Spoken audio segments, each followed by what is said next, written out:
Hey guys, in this video I'm going to show you how to fix Daikin air conditioner fault code U4. If you find this video helpful, please consider to like this video and subscribe to my channel. In saying that, let's just jump straight into the video. Alright, so let's go ahead and understand what U4 means. So the indoor unit is not receiving a signal from the outdoor unit.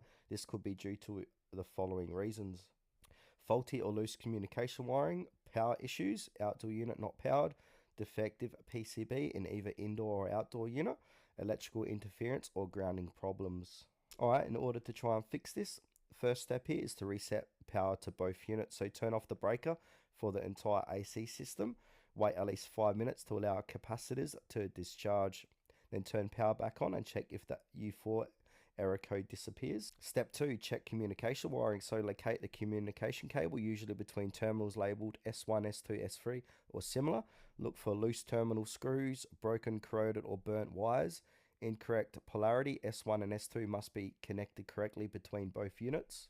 Step 3, verify outdoor unit is receiving power. So ensure the outdoor unit is properly powered. If it's not running or making noise, check the outdoor unit circuit breaker, fuse, wiring connections inside the outdoor control box. If the outdoor unit's PCB has indicator LEDs, check for life signs.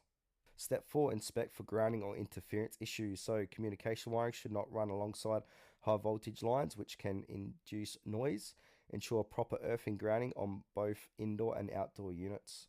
Step 5, check PCBs. This is for both outdoor and indoor. So if wiring is intact but no communication occurs, the main PCB on either side may be defective. Look for visible signs of damage, burn marks, swelling capacitors. You may need to replace the PCB, best done by a certified Daikin technician.